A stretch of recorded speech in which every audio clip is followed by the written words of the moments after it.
कश्मीर में चल रहे एनकाउंटर में आतंकी लगातार ढेर हो रहे हैं। हाल ही में मारा गया टेररिस्ट लश्कर तैयबा से जुड़ा हुआ था।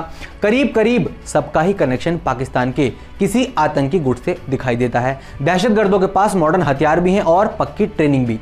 इनके लिए कथित तौर पर वहीं से फंडिंग होती है। लेकिन सबसे बड़ा सवाल है, जिस पाकिस्तान के पास खाने को पैसे नहीं है, वो आतंक फैलाने के लिए मोटी रकम कहां से ला रहा है? आज हम इसी टॉपिक पर बात करेंगे। नमस्कार, आदाब, मैं हूं आपके साथ इमरान अंसारी और आप देख रहे हैं न्यूज़ इंडिया का डिजिटल प्लेटफॉर्म।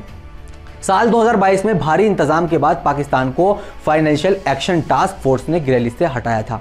इस लिस्ट में वो देश होते हैं जहां टेरर फंडिंग सबसे ज्यादा होती है।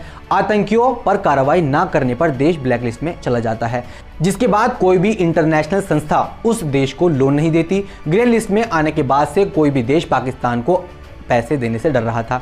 ये देखते हुए उसने टेरर पर थोड़ा बहुत एक्शन लिया और उस लिस्ट से बाहर हो गया। लेकिन एक बार फिर उसका बर्ताव पहले जैसा दिखाई दे रहा है। कश्मीर में आतंकी गतिविधियां लगातार बढ़ रही हैं। हालिया एनकाउंटर कश्मीर के इतिहास में तीसरा सबसे लंबा इनकाउंटर माना जा रहा है। यानी जाहिर तौर पर आतंकी पाकिस्तानी से तकड़ी ट्रेनिंग लेकर आए होंगे। वहां से भुखमरी की खबरें और वीडियो वायरल होती रहती हैं। वहां के अखबार डॉन के मुताबिक मार्च 2022 तक पाकिस्तान का कुल कर्ज लगभग 43 लाख करोड़ पाकिस्तानी रुपए हो चुका था। इसके बाद भी आतंक के लिए पैसों का जुगाड़ हो जाता है। अब ये पैसा कहां से आता है? इसके एक नहीं कई सोर्स हैं। इसमें नशे का कारोबार सबसे ऊपर है। नारकोटिक्स और टेररिज्म का गठजोड़ कुछ ऐसा है कि इसने एक नए टर्म नार्को टेररिज्म को जन्म दे दिया। आतंकी गुट नशे के कारोबार से ही सबसे ज्यादा पैसा कमाते हैं। इसमें आए दिन टेरर फंडिंग होती रहती है। इसी वजह से कश्मीर में नशे का कारोबार इतना फला फूला। 90 के दशक से ही पाकिस्तानी आतंकी यहाँ के युवाओं तक नशा पहुंचाते रहे हैं। इसका एक मकसद उन्हें भटकाकर अपने साथ मिला लेना, दूसरा मकसद उनके दिमाग और शरीर को कमजोर करना भी रहा है।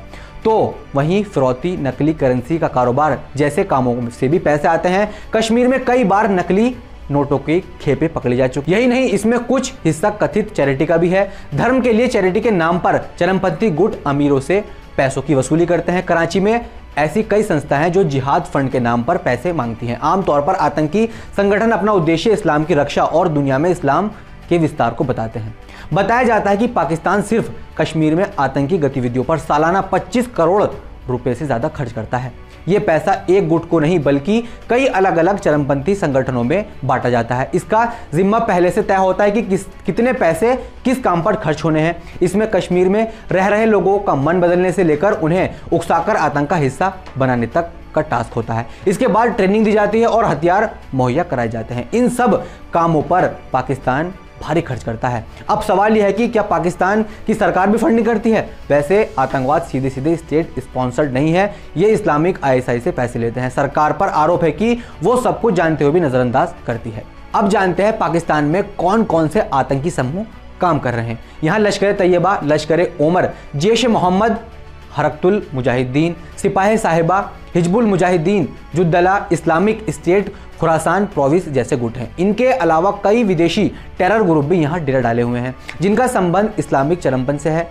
माना जाता है कि पाकिस्तान खुफिया एजेंसी इंटर सर्विस इंटेलिजेंस की भी इसमें मिलीभगत होती है।